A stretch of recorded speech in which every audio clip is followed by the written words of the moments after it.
Okay. Good afternoon, everyone. This is Elegant Granny with Inspiring Recovery. And today's topic is how to manage your emotions. If you are not currently following Inspiring Recovery, please follow our group in Periscope. You can also find us on Facebook and Instagram and Snapchat. You can follow me here on Periscope and just about everywhere. I'm at Elegant Granny everywhere. So today's topic is how to manage your emotions. The first thing I'm going to start off with is realize that we are emotional beings. And the first two people before me has said the same thing pretty much, that we are emotional beings. And so that's something that you can't really get away from. You cannot get away from your emotions. So there's no point in trying to suppress them. A lot of people make a mistake in suppressing them, and it ends up not being a good thing later on. So the next thing I want to talk about is to assess how you're feeling when you start feeling different things, whether you're sad, whether you're angry, whether you're happy, very excited, if you're feeling like you're a little depressed, if you're fearful. Assess what it is that you're feeling. Try to locate the triggers of what made you feel the way you do. Try to think about, just take a few minutes and just think about something and see how it makes you feel. Why does it make you feel the way it does? We need to assess how we feel the way we feel. That way we know how to properly manage our emotions.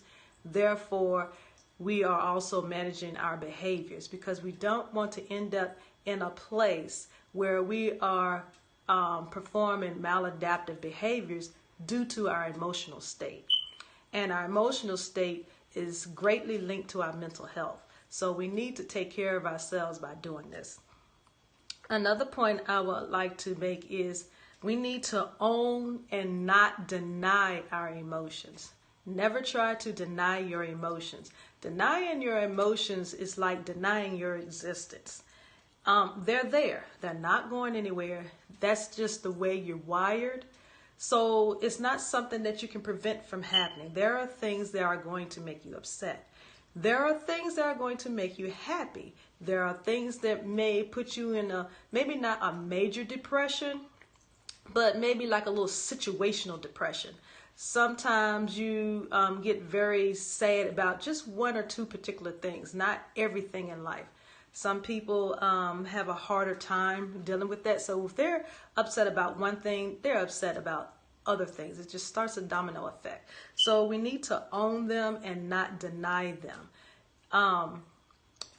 The next thing I want to talk about is after you do that, try to take responsibility for your emotions.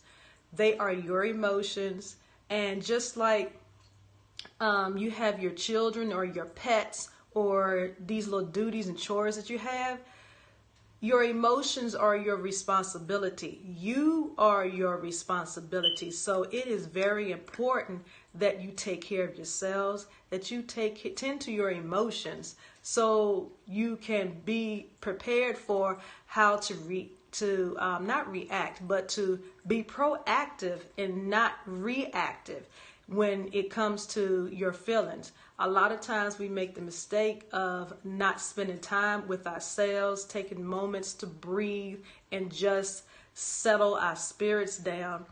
And when we don't do that, we tend to be a lot more reactionary, which causes us to be a lot regretful in the long run. And then we run into resentment in a lot of things because we did not take the time to prepare for that. We have to have an action plan for our emotions. Yes, it's a very important distinction. And so that's pretty much all I had to share for you. 4 minutes more. Oh, I don't have anything else to talk about. But what I will talk about, since I've given all the things that I want to talk about, is things that I do to manage my emotions. One of the things I do is I always take a moment to go back to my childhood, and I encourage everybody to try this exercise. Try thinking of 1 to 3 different things that you remember from childhood that made you really happy when you were sad. And I'm going to show you one thing that I used to do. I was always an avid reader. So last week I went to the public library and I got one of my childhood favorite books, Mrs. Piggle Wiggle. I went to the children's section. Yes, I did. And I checked out 1, 2, 3, 4, 5 different books of Mrs. Piggle Wiggle. And Mrs. Piggle Wiggle was one of my favorite books to read when I was growing up. She was an elderly lady who she was always given good things for children to learn. I remember one story in particular at this moment where it was a little girl who was always yelling. She never talked soft or in a moderate tone. She was always yelling. And so Mrs. Piggle Wiggle offered her some peppermint candy. And she loved peppermint candy, this little girl did. So Mrs. Piggle Wiggle knew it. And so she offered her the peppermint candy, and it caused her to whisper a lot. So she realized people couldn't hear her, so she would holler even more. So it got to the point near the end of that particular story where the little girl started using her own voice. And as she started using her own voice, you remember that? Good. As she started using her own voice, her actual voice started coming back. And that's one of the things that I love to do is because I love being around elderly people, and Mrs. Piggle Wiggle was like my fictional grandmother. So yeah. So after me is Bubbly Crown the Line. Please show your emojis if you're able to. Let me see. Betty McDonald is the author, if you can see. Not sure if you can see it or not, but Betty McDonald wrote her. One of my other books I liked was Little Women. A couple of other things I like to do is, especially when I'm angry, even when I was a little girl, I write poetry. That was the best thing for me to do when I was upset, was to write poetry. That's where a lot of my poetry comes from. Another thing that I used to do is I used to sing.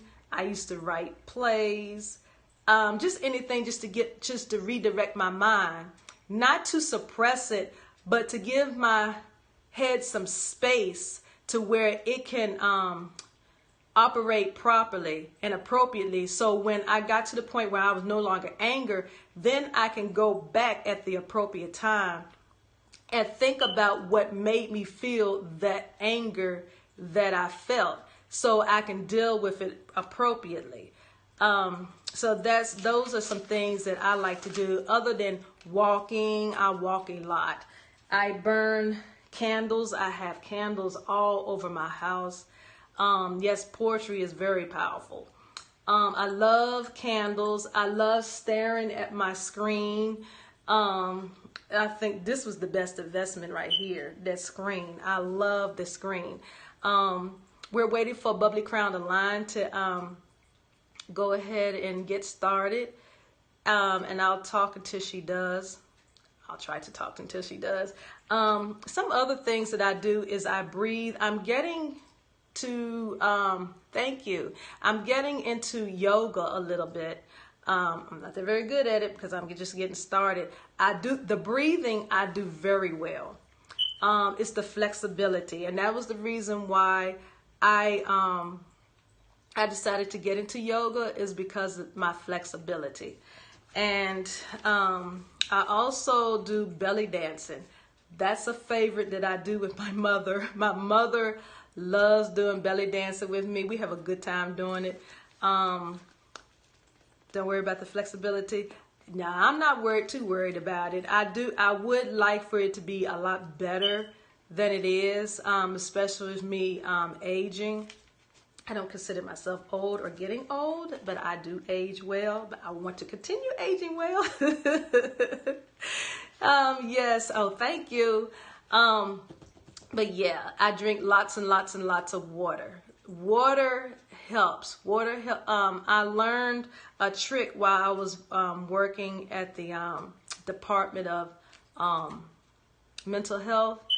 Is a lot of times when you're feeling an erratic emotion, drink water. I have lemon in mine. Drink water, because you cannot focus on drinking water and feeling that at the same time.